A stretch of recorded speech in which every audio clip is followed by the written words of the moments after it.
परम मंगल में परात्पर अकारण करुणा वर्तते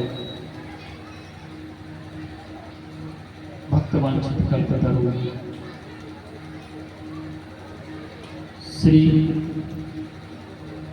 तड़तड़त विदंत पीताम्बरधारी भगवान बालकृष्ण लाल की वंदना प्रतिमूर्ति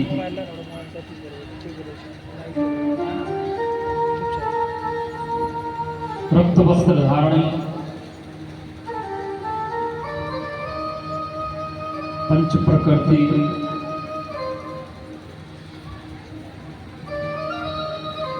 जगत मूल कारिणी माँ भगवती जगदम्बा की कृपा से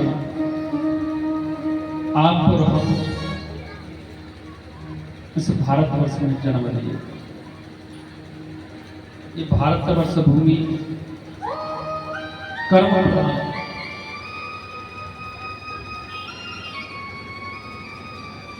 ये भारतवर्ष भूमि में हम लोग जन्म लिए और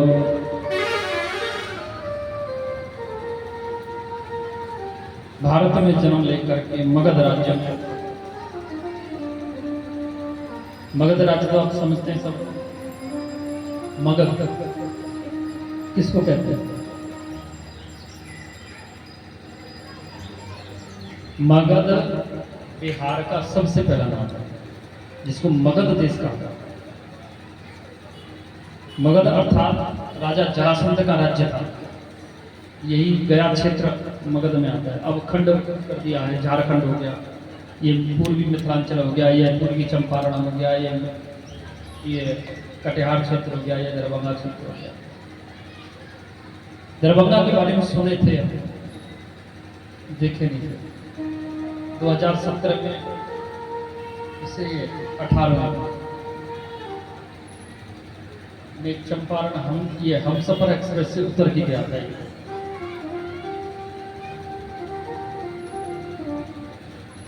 क्योंकि दरभंगा नरेश जो थे कोई राजा थे, मुझे उनका नाम नहीं पता है।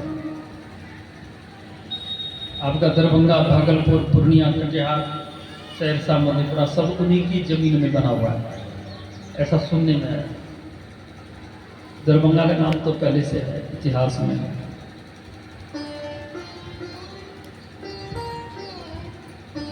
हम मगध राज्य में जन्म लिए। मगध राज्य के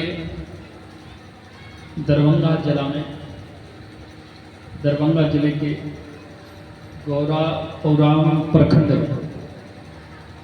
ये है और गौरा बौरा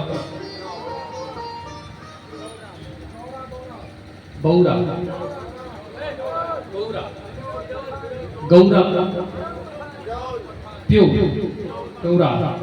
प्योरा प्रखंड के कमलपुर ग्राम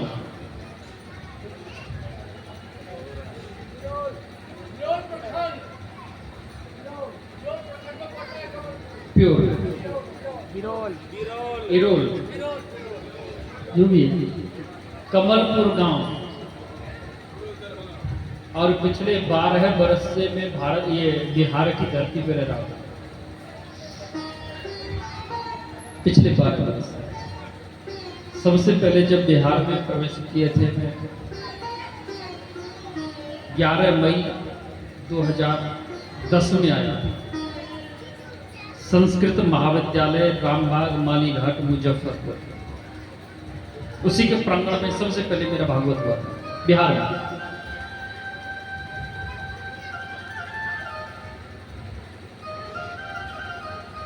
उस दिन से आज तक कई जगह पूजा देखे हैं, कई बहुत भागवत की है। आपका जो नाम है, गांव का नाम है कमलपुर, ठीक। तो यहाँ पूजा में भी कमल के पुष्प ही भगवती को अर्पण किए जाते हैं। ये सबसे बड़ी विशेषता मैं देखा। आप हमारे वृंदावन में चले जाओ तो 500 रुपए की माला मिलेगी कमल के फूल की। और ये हमारा सौभाग्य है कि हम एक कमल के पत्ता में भोजन करने को प्राप्त हुआ। यदा कदा हमारे नहीं मिलेगा, वृंदावन क्षेत्र में कमल नहीं मिलेगा, मिलेगा नहीं। ये बड़ी सौभाग्य की बात है कि आज हमें आपकी इस पावन पवित्र भूमि पर बैठकर आप और हम इस सत्संग में लीन होने जा रहे हैं। गलती से अगर हमारे मुख से कोई कटु वचन निकल जाए, कड़वा शब्द निकल जाए, गलत शब्द निकल जाए, जिससे आपके हृदय को आघात पहुंचे, आपके दिल को कष्ट हो, तो अपना भाई, अपना मित्र या अपना बेटा समझ करके क्षमा कीजिएगा।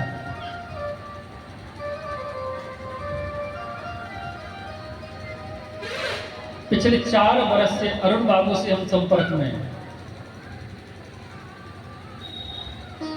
हम इनका नाम अपने मोबाइल में रखे थे विनय जी, किशनपुर दरभंगा। और ना तो यहाँ किशनपुर है ना कोई विनय जी है, यहाँ है अरुण। अरुण भगवान गरुड़ के बड़े भैया है।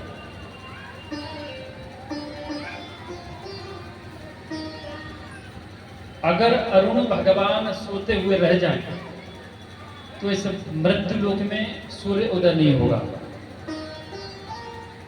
क्योंकि भगवान सूर्य जिस रथ में विराजमान होते हैं, आसीन होते हैं, उस रथ को चलाने वाला सारथी ही भगवान अरुण है, जो माता विनीता का पुत्र है। ये श्रीमद देवी भागवत महापुराण में आता है। बहुत लंबा प्रसंग है, लेकिन यहाँ आपकी और हमारी भी विडंबना है। हम धर्म संकट में, कल से हम धर्म संकट में फंसे हुए हैं। जब से ये बोर्ड देखे हैं तब से हमारा बुद्धि काम करना बंद कर गया। राम कथा, शिव महापुराण, भक्तमाल, भागवत महापुराण, देवी भागवत हम करते हैं। देवी भागवत अपने 24 वर्ष के समय में मात्र 3-4 बार किया, क्योंकि देवी भागवत को कराने वाला, करने वाला दोनों ही अपराधी हैं, दोनों अपराधी हैं। कराने वाले से करने वाला ज्यादा अपराधी है, क्योंकि इस देवी भागवत महापुराण को वही वाचन किया जाएगा जहां कराने की योग्यता है। सबसे बड़ी वहां की जो व्यवस्था है, वहां का जो व्यवस्था किया जाए वो एक विशेष प्रकार से होता है। इसलिए मैं क्षमा चाहूंगा आप लोगों से।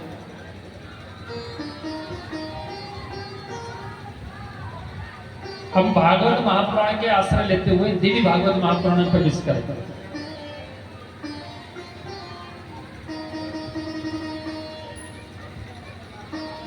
क्योंकि देवी भागवत महापुराण एक विचित्र प्राण है। कोई भी प्राणी, 4 वर्ण में से कोई भी प्राणी अगर संकल्प करे कि हे भगवती मेरा ये इच्छा पूर्ण हो जाए तो मैं आपका पुराण वाचन करूंगा। पुराण वाचन करने में अर्थ नहीं है, अर्थ की कोई विशेषता नहीं है। सबसे बड़ी कारण है उसका व्यवस्था। 5 ब्राह्मण बैठेगा, वरणी होकर के बैठेगा, यज्ञ प्रतिदिन होगा, 11,000 मूर्ति भोजन होता है, उसमें बहुत विधान है। इस कारण से देवी भागवत महापुराण को प्रवचन रूप में आप सुन लें, लेकिन संकल्पित रूप में आप न सुने। संकल्पित रूप में तभी सुने जब आपकी इच्छा पूर्ण हो। और देवी भागवत महापुराण तत्काल फल देने वाली है, इसमें कोई शंका नहीं। आज से नहीं, पिछले 22 लगभग 23-24 वर्ष पहले, 25 वर्ष पहले मैंने सुना था अपने परम पूजनीय आदरणीय गौलोकवासी कुल पुरोहित गौड़वंशी ब्राह्मण, उनके मुखारबिंद से सुना था।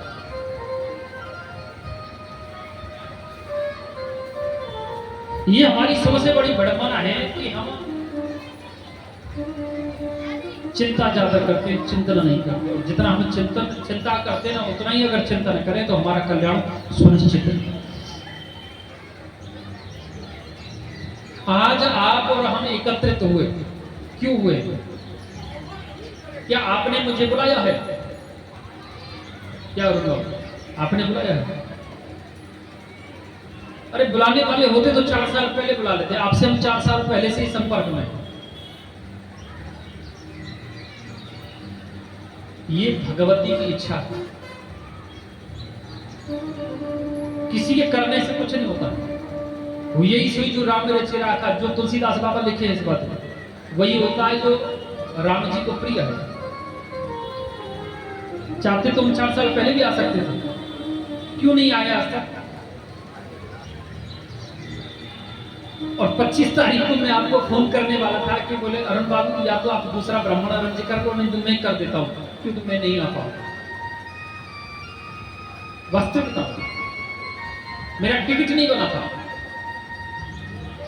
टिकट तत्काल में 1 तारीख को बनाया। कहा जाता है, शास्त्र में लिखा है कि भाग्योदयेन बहुजन्म समर्जितेन सत्संगम च लभते पुरुषो यदा वै अज्ञान हेतु कृत मोहमन्दान्धकारनाशम विदाहि तदोदयते विवेक। अर्थात भाग्योदय,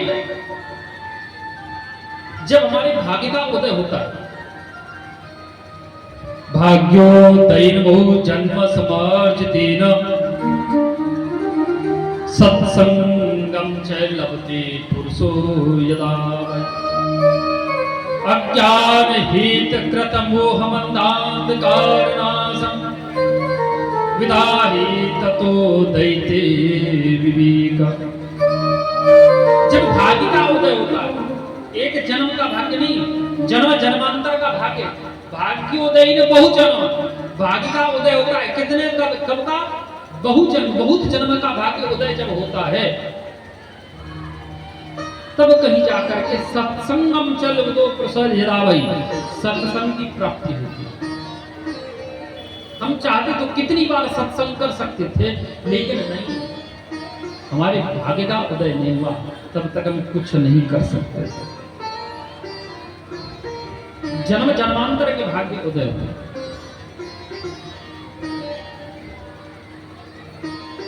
क्योंकि कर्म 3 प्रकार के होते हैं। कर्म 3 प्रकार के, संचित कर्म, प्रारब्ध कर्म और वर्तमान कर्म। संचित कर्म जन्म जन्मांतर, पूर्व जन्म में हमने जो अच्छा शुभ अशुभ कर्म किया, एकत्रित होता रहा, इकट्ठा होता रहा, संचय होता रहा। संचय माने इकट्ठा हुआ, वो हमारा प्रारब्ध बन गया, अर्थात हमारा भाग्य बन गया। उसी के अनुसार हमको जन्म मिला, उसी के अनुसार हमको जन्म मिलता है। वृक्ष योनि में जाना पड़ेगा, जलचर योनि में जाना पड़ेगा, थलचर योनि में जाना पड़ेगा, नभचर योनि में जाना पड़ेगा, भृंग कीट पतंग इत्यादि योनि में जाना पड़ेगा, तब कहीं जाकर के मनुष्य योनि प्राप्त होता है। मनुष्य की 4 लाख बार प्राप्त होती है, 84 लाख में से।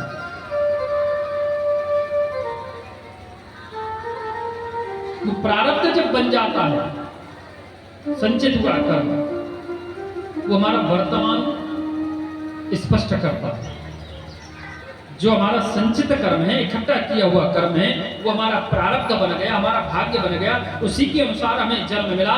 तो जन्म में मिलने के बाद जो सुख या दुख का अनुभव हुआ, वही हमारा वर्तमान कर्म। हम शुभ कर्म किए, संचित होते रहे, प्रारब्ध बने, प्रारब्ध बन करके वर्तमान में मिले, हमें ब्राह्मण कुल में जन्म प्राप्त हुआ। भाग्योदयेन बहुजन्म समर्जितेन सत्संगम च लभते पुरुषो यदा अज्ञान हेतु कृत मोहमन्दान्धकारनाशम विदाहि ततो दैते विवेकम्। जब हमें सत्संग की प्राप्ति होती है ना अपने कर्म के अनुसार, तब हमारे जो मन का अंधकार है वो नष्ट हो जाता है। मन का अंधकार,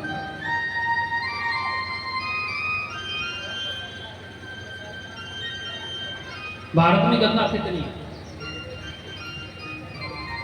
क्या प्रकार की गंगा है? 5 है। मोस्टली 5 गंगा सबसे प्रसिद्ध है शास्त्र के अनुसार। भागवत महापुराण में लिखा है 5 गंगा है, जिसमें है एक बाण गंगा, विष्णुपति गंगा, जाह्नवी गंगा और हिम गंगा। ये 4 हुई। एक है भागीरथी गंगा। भागीरथी गंगा सबसे श्रेष्ठ मानी जाती है, जो पटना होकर निकलती है। गंगा 2 प्रकार की, एक है भागीरथी गंगा और दूसरी है भागवती गंगा। भागीरथी गंगा को स्नान करने के लिए जाना पड़ेगा हमें प्रयागराज, और शुद्ध जगह अगर पकड़ना चाहेंगे तो चलो हरिद्वार चलते हैं, ऋषिकेश चलते हैं। उसके लिए हम क्या करेंगे? हम जो है अकेले में टिकट बना लेंगे, अकेले निकल जाएंगे घर से, 1-2 जोड़ी कपड़ा लिया, निकल। अब जब निकलने की तैयारी हुई, पत्नी देवी को पता चल गया कि गंगा स्नान करने के लिए हरिद्वार जा रहे हैं। अब तो लड़ाई झगड़ा चालू, और घर में भोजन मिलेगा नहीं मिलेगा कोई पता नहीं। बोले क्यों, क्या बात है? नाराज है। बोले आप गंगा जी स्नान करेंगे, और पंडित जी ने जब शादी कराई थी तो क्या हुआ था, दान पुण्य करते समय आप मुझे अपने साथ लेंगे, तो अपने साथ क्यों नहीं लेके जाते? चलो झगड़ा शांत हो जाए, पत्नी को भी साथ लेते। अब बेटी बेटा भी कलेश करने लगे, बोले पिताजी हम भी जाएंगे, उनको भी ले लिए। अब ज्यादा से ज्यादा पत्नी को बेटी बेटा को साथ ले सकते, माता पिता भाई बंधु कुल खानदान को साथ नहीं लेके जा सकते।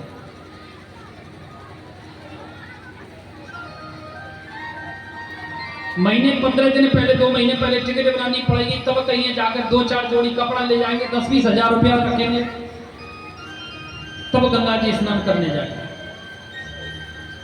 और जब हम भागीरथी गंगा में स्नान करते हैं ना, तो मां भगवती गंगा हमें 3 प्रकार के स्वरूप प्रदान करती है। ध्यान दें, आप गंगा स्नान करने बहुत बार गए होंगे, लेकिन कभी भी अपने स्वरूप को पहचान नहीं पाए होंगे।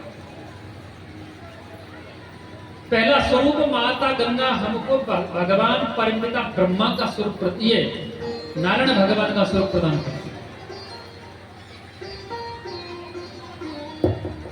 क्योंकि जब महाराज भागीरथ ने तपस्या की, तो महारानी गंगा ब्रह्मा जी के कमंडल से प्रकट हुई। जैसे ही कमंडल से निकली, तो कमंडल से निकल करके सबसे पहले माता गंगा ने भगवान वामन भगवान की नख चिन्ह को स्पर्श किया, यानी चरण कमल के अंगूठा के नाखून को स्पर्श किया। अब हम गंगा के जल में प्रवेश किए। उस समय गंगा का जल हमें हमारे शरीर में कहां स्पर्श हुआ? चरण में, पैर में।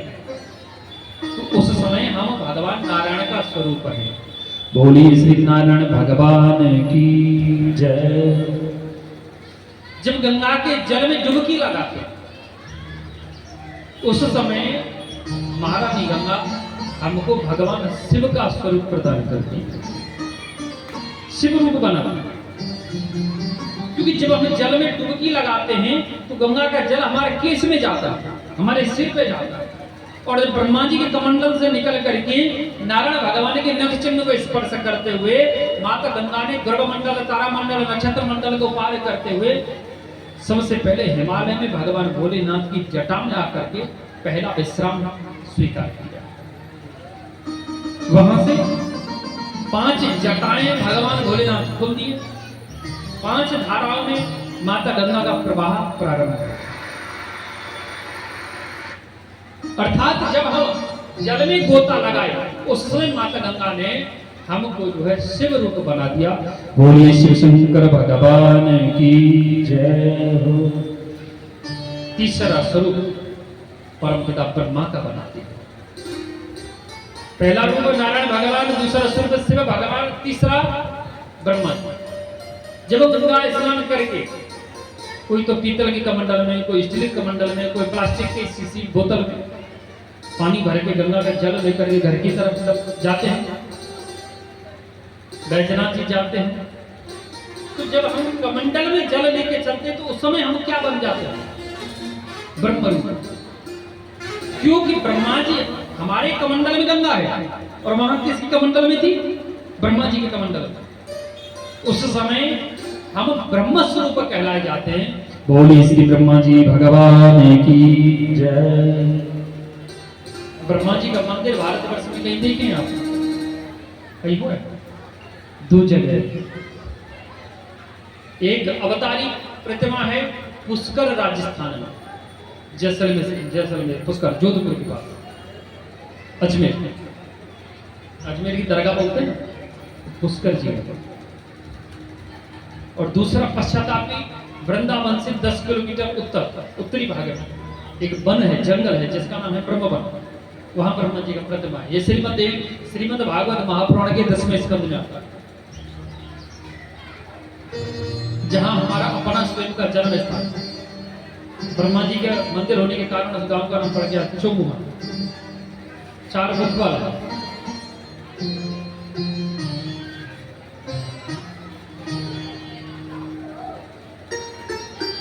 आज आप और हम इसे भागवती गंगा में गोता लगाने के लिए आए। गंगा कितने प्रकार की थी? 2 प्रकार, भागीरथी गंगा और एक भागवती गंगा। भागीरथी गंगा के लिए हमें कठिन परिश्रम करना पड़ेगा, लेकिन भागवती गंगा के लिए परिश्रम की आवश्यकता नहीं है। आज तो समय विलंब हुआ है, थोड़ा सा अस्त व्यस्त होता है पहले से, कल से वही निश्चित समय रहेगा। तो जैसा कि यहाँ की कमेटी ने हमें बताया, बोले महाराज जी 3 बजे से लेकर के 7 बजे तक विश्राम होना है। तो क्या आप सब लोग सहमत हैं इसमें? हाथ उठा के बता दो। ठीक, नीचे करो। अगर समय बदलना चाहते हैं, 4 से 8 या 2 से 5 करना चाहते हैं तो बता दो। किसी की इच्छा है? 3 से ठीक, 3 से 7 ठीक है? ठीक। तो ये भागवती गंगा है। भागवती गंगा आपके कमलपुर में बह रही है। अपने अपने कुल खानदान, बेटी बेटा सबके साथ बैठ करके इसमें अपने आप को निमज्जित कर लो। इसमें कहीं जाने की जरूरत नहीं है, इसी में गोता लगाए, हमारा कल्याण हो गया। ये एक विचित्र गंगा है। अगर भागीरथी गंगा में स्नान करेंगे तो क्या होगा? हमारा शारीरिक पाप नष्ट हो जाएगा। और पाप कितने प्रकार का एक मनुष्य करता है? कितने प्रकार का करता है? 3 प्रकार का, मानसिक पाप, वाचिक पाप और कायिक पाप। अब भागीरथी गंगा में स्नान किए, कायिक पाप हुआ तो धो गया, शुद्ध हो गए।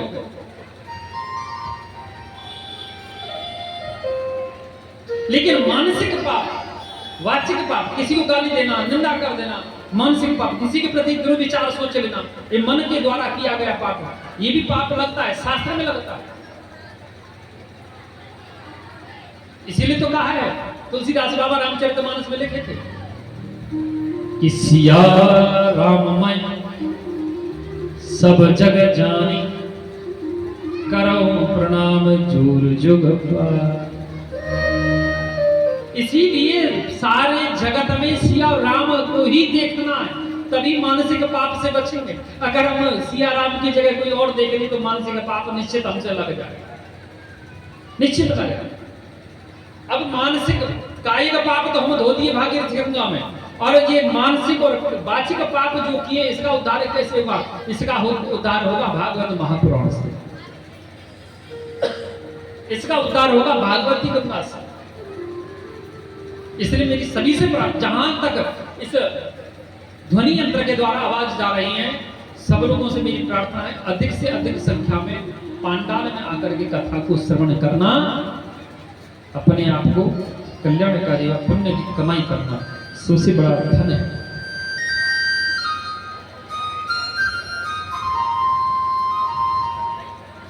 क्या हमारी माताओं ने, बहनों ने कलश की स्थापना घर घर में की।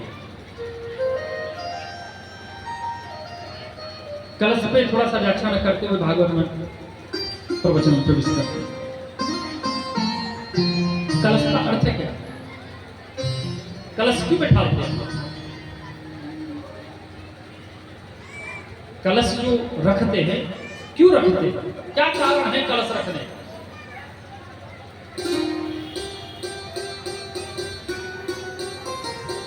सीधा सीधी आपकी भाषा में उत्तर देता हूं कि घुमा के बोलूंगा तो आप नहीं समझ पाएंगे।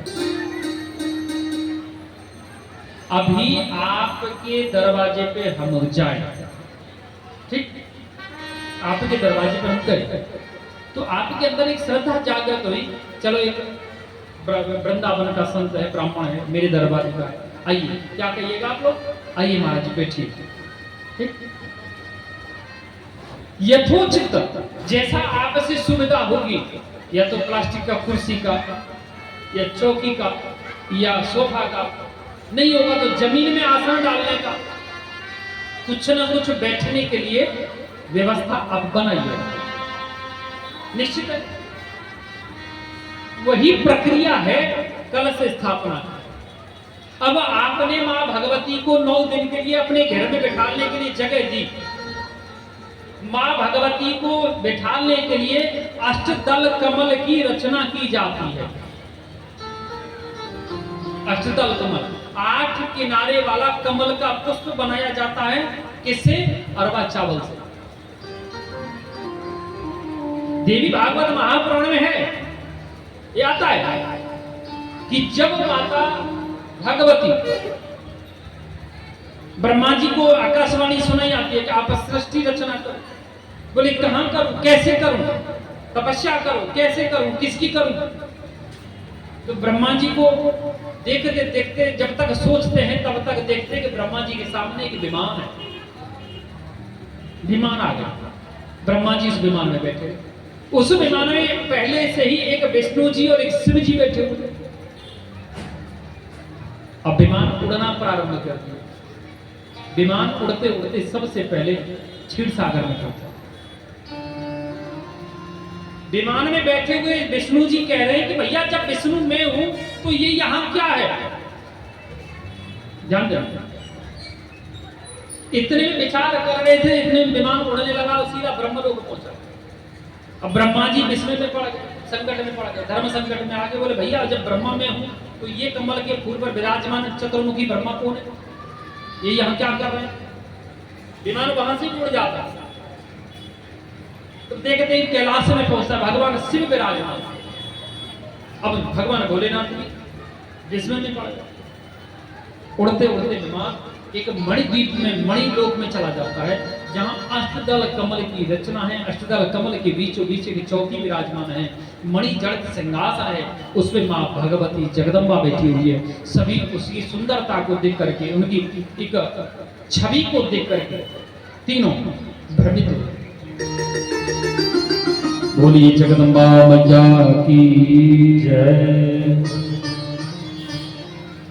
बोले हे भगवती, ये आप कौन है और हम कौन है?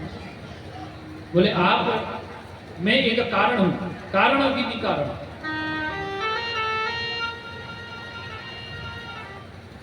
मेरे 3 स्वरूप हैं। पहला स्वरूप है महाकाली, दूसरा स्वरूप है महालक्ष्मी और तीसरा स्वरूप है महासरस्वती। हे ब्रह्मा विष्णु महेश, तीनों स्वरूप में आपको समर्पित करती हूं। इन तीनों रूप को लेकर के आप सृष्टि की रचना करो। 3 स्वरूप लेकर के भगवान भोलेनाथ के साथ माता लक्ष्मी बैठी, ये भगवान विष्णु के साथ मां लक्ष्मी बैठी हुई, भोलेनाथ के साथ माता काली बैठी हुई और ब्रह्मा जी के साथ माता सरस्वती बैठी हुई। सृष्टि के कार्य प्रारंभ हो।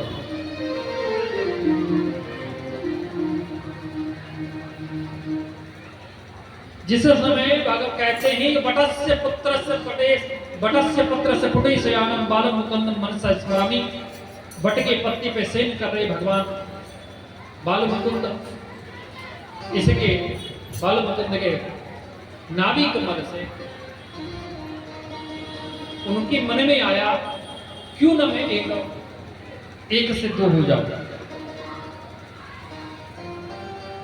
उनकी नाभि कमल से एक तंतु निकला, उसके ऊपर एक वृद्ध पुरुष प्रकट हुआ। 10 दिशाओं में एक साथ देखने की इच्छा प्रकट हुई, तो उसको 4 मुख बन गए। उसका नाम पड़ गया परम पिता चतुर्मुखी ब्रह्मा।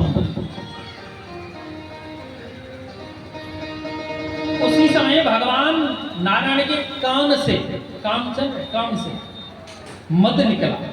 मद माने मैल निकला, गंदगी निकली। गंदगी 2 भाग में बटे, उससे 2 राक्षस उत्पन्न हुए, जिसका नाम पड़ा मधु और कैटभ। मधु कैटभ उन्होंने तपस्या कि हमें कोई न मार सके। स्त्री पुरुष देव दानव मानव भगवान नारायण 5000 वर्ष तक उनके साथ युद्ध करते रहे। जब एक बार मधु आकर के युद्ध करता, जब मधु थक जाता तो कैटभ आ जाता। तो इस प्रकार से मधु कैटभ बारी युद्ध करते, भगवान नारायण थक गए। भगवान नारायण बोले कि देखो, नारायण भगवान ने माया का आवाहन किया। माया आकर के उनकी बुद्धि के ऊपर बैठी गई। माँ भगवती आकर के उनकी बुद्धि में बैठी। तब नारायण भगवान कहे कि मधुकैटभ, मैं आपके रण कौशल से प्रसन्न हूं, वरदान मांग लो, क्या मांगोगे। उनकी बुद्धि को तो नष्ट कर दिया माँ भगवती ने। कहा कि तुम हमें क्या वरदान दोगे, हम आपको वरदान देते, मांगो क्या मांगना चाहते हो। नारायण भगवान बोले, अगर आप वरदान देना चाहते हैं, वीर हैं, महापुरुष हैं, तो मुझे आप अपनी मृत्यु दान में दे दो, मैं आपकी मृत्यु करना चाहता हूं।